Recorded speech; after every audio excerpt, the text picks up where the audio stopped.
Bapak Ibu Saudara-saudara, Salam. Firman Tuhan hari ini yang akan kita renungkan dari Markus pasal 6 ayat 1 sampai 13. Demikian bunyinya. Yesus ditolak di Nazaret. Kemudian Yesus berangkat dari situ dan tiba di tempat asalnya, sedang murid-muridnya mengikuti dia. Pada hari Sabat ia mulai mengajar di rumah ibadat, dan jemaat besar takjub ketika mendengar dia, dan mereka berkata, dari manakah diperolehnya semuanya itu? Hikmat apa pulakah yang diberikan kepadanya, dan mujizat yang demikian bagaimanakah dapat diadakan oleh tangannya? Bukankah ia ini tukang kayu, anak Maria, saudara Yakobus, Yoses, Yudas, dan Simon? Dan bukankah saudara-saudaranya yang perempuan ada bersama kita? Lalu mereka kecewa dan menolak dia. Maka Yesus berkata kepada mereka, seorang nabi dihormati di mana-mana kecuali di tempat asalnya sendiri, di antara kaum keluarganya dan di rumahnya. Ia tidak dapat mengadakan satu mujizat pun di sana kecuali menyembuhkan beberapa orang sakit dengan meletakkan tangannya atas mereka. Ia merasa heran atas ketidakpercayaan mereka. Lalu Yesus berjalan keliling dari desa ke desa sambil mengajar. Ia memanggil ke-12 murid itu dan mengutus mereka berdua-dua. Ia memberikan mereka kuasa atas roh-roh jahat dan berpesan kepada mereka supaya jangan membawa apa-apa dalam perjalanan mereka kecuali tongkat. Roti pun jangan, bekal pun jangan, uang dalam ikat pinggang pun jangan. Boleh memakai alas kaki tetapi jangan memakai dua baju. Katanya selanjutnya kepada mereka, kalau di satu tempat kamu sudah diterima dalam satu rumah, tinggallah di situ sampai kamu berangkat dari tempat itu. Dan kalau ada suatu tempat yang tidak mau menerima kamu, dan kalau mereka tidak mau mendengarkan kamu, keluarlah dari situ dan tempatkanlah debu yang di kakimu sebagai peringatan bahwa bagi mereka, lalu pergilah mereka memberitakan bahwa orang harus bertobat. Dan mereka mengusir banyak setan dan mengoles banyak orang sakit dengan minyak dan menyembuhkan mereka. Bapa dalam surga, firman-Mu telah kami baca, kami dengar, dan pada saat ini kami akan merenungkannya. Tolonglah kami dapat menerima, juga dapat melakukannya, bahkan membagikannya di dalam kehidupan kami. Kuatkan dan teguhkan kami Tuhan, agar kami setia di dalam mendengarkan firman-Mu, juga di dalam melakukan kebenaran firman-Mu. Di dalam nama Yesus, amin. Bapak Ibu Saudara-saudara yang kasih dalam Tuhan, fokus pada Yesus. Mengapa kita fokus pada Yesus? Karena Yesuslah yang membenarkan kita, Yesuslah yang memanggil kita, Yesuslah yang mengutus kita, Yesus yang menyertai, meneguhkan, memberi kuasa, bahkan memberikan upah dalam hidup kita. Di sini dikatakan Yesus berangkat dari rumah Yairus. Tak kala peristiwa membangkitkan anak Yairus dan menyembuhkan perempuan yang mengalami sakit pendarahan, maka Yesus melanjutkan perjalanannya. Dan dikatakan Yesus tiba di tempat asalnya, yaitu Nazaret. Dan pada hari Sabat, Yesus mengajar di rumah ibadat itu. Dan jemaat yang besar jumlahnya takjub oleh karena hikmat dan mujizat-mujizat yang dilakukannya. Ada dua ketakjuban. Takjub karena percaya dan takjub karena ketidakpercayaan. Dan mereka tahu, namun demikian tidak mengenal Yesus yang sesungguhnya. Mereka tahu bahwa Yesus adalah tukang kayu, anak Maria, saudaranya mereka kenal. Mereka tahu, yaitu Yakobus, Yoses, Yudas, Simon, bahkan saudara perempuannya. Ya, mereka tahu, tapi mereka tidak mengenal siapa Yesus yang sesungguhnya, sehingga mereka kecewa dan menolak. Mereka tidak mengenal bahwa Yesus adalah Mesias, yaitu anak Allah, yaitu Allah sendiri. Yesus mengatakan bahwa seorang nabi, seorang pekerja Allah, utusan Allah, duta Allah, tidak akan pernah dihormati di tempat asalnya. Mengapa? Karena tempat asalnya sering sekali orang tahu kita, tapi belum tentu mengenal kita. Tahu kita, tapi tidak mengenal perubahan kita. Tapi Yesus katakan, hal itu tidak membuat pekerjaan nabi tersebut kurang penting atau sia-sia. Tidak. Seorang tidak perlu dihargai atau dihormati untuk bisa berguna bagi Allah. Bapak saudara-saudara, ada dua pengertian. dihargai oleh Allah atau dihargai oleh manusia.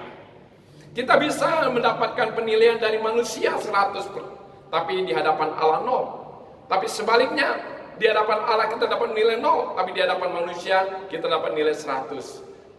Dalam hal inilah kita akan fokus kepada siapa? Kepada penilaian manusia atau penilaian Allah. Itu sebabnya Bapak saudara-saudara, jika teman kita, sesama kita, bahkan mungkin keluarga kita tidak menghargai pekerjaan kita sebagai orang Kristen dan orang percaya, jangan biarkan penolakan mereka menghalangi kita untuk melayani Allah. Yesus dapat saja mengadakan berbagai mukjizat yang lebih besar yang sudah dilakukan di Kapernaum, seperti penyembuhan perempuan yang mengalami pendarahan selama 12 tahun, juga yang membangkitkan anak Jairus yang umur 12 tahun. Yesus dapat melakukan lebih daripada itu, mukjizat-mukjizat yang dapat ia lakukan.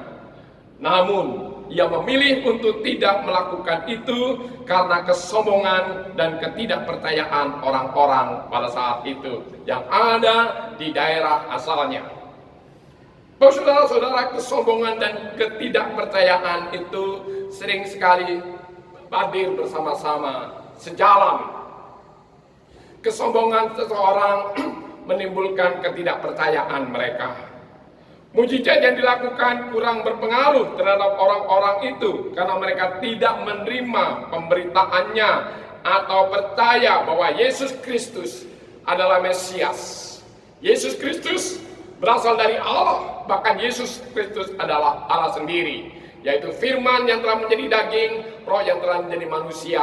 Allah berinkarnasi menjadi manusia di dalam diri Yesus Kristus. Oleh sebab itu Yesus Kristus pergi ke tempat lain, mencari orang-orang yang akan menanggapi mukjizat-mukjizat dan pemberitaannya. Orang yang menyambut dirinya, orang yang menyambut pengajarannya, orang yang menyambut pemberitaan firman-Nya, dan orang yang terbuka untuk menerima mukjizat-mukjizatnya. Yesus pergi untuk menemui mereka. Oh saudara-saudara, di dalam pelayanan dan panggilannya, Yesus mengutus murid-muridnya pergi berdua-duaan atau berpasangan.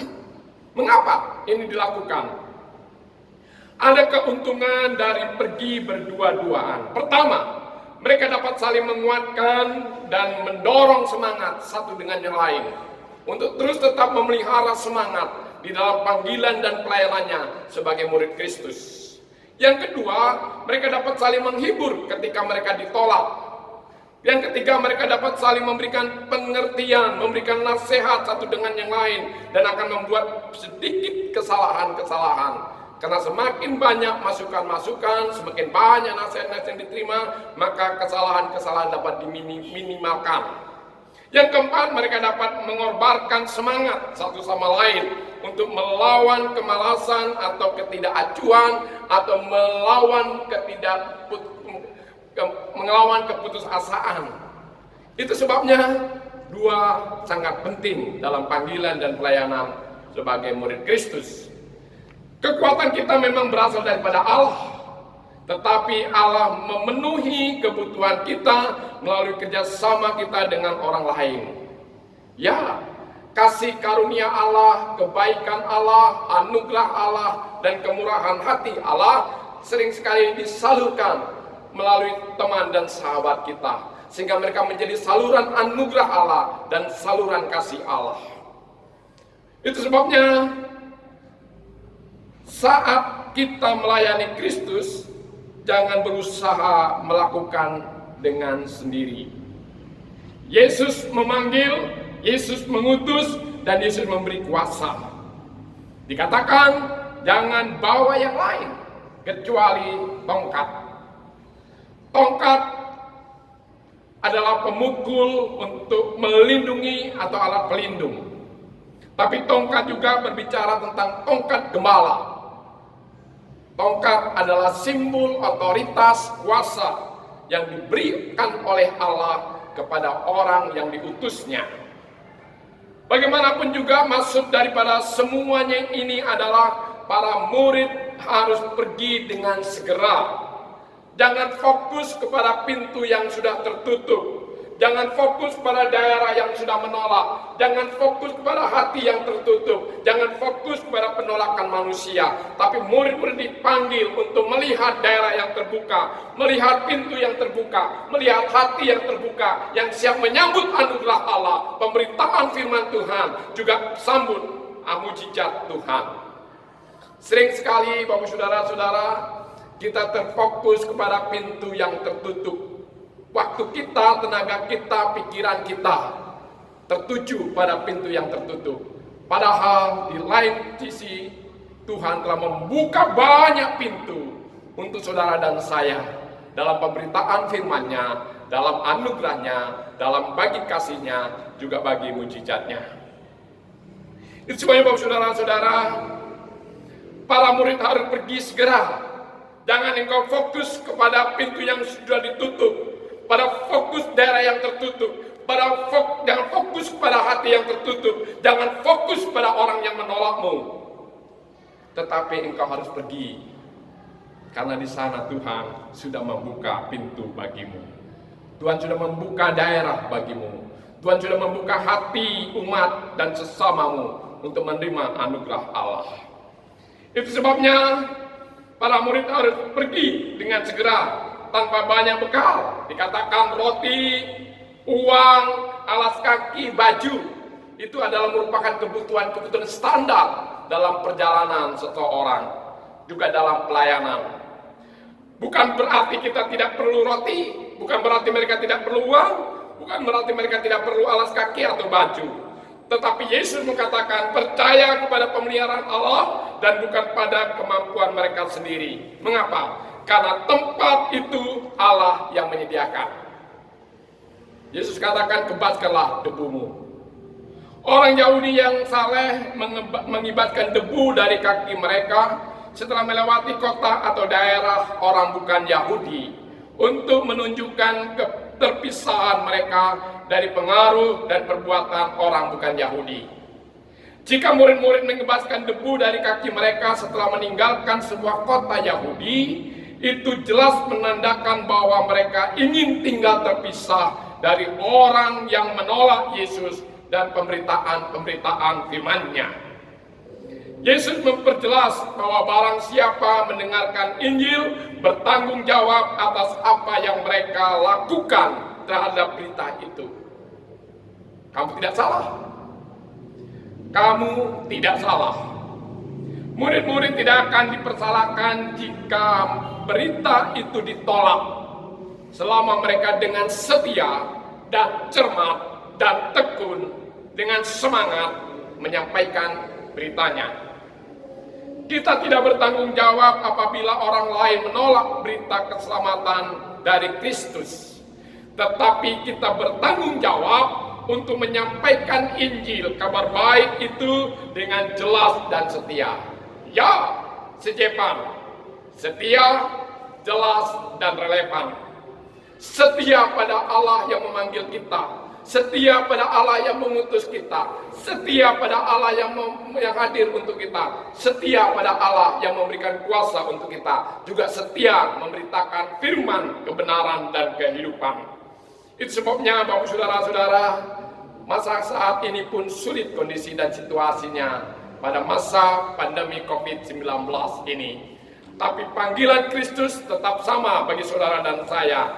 Kita dipanggil untuk memberitakan kabar baik, memberitakan kabar sukacita, memberitakan iman, pengharapan, dan damai sejahtera bagi dunia ini yang sedang dalam ketakutan, kekhawatiran, kegelisahan, dan ketidakpastian.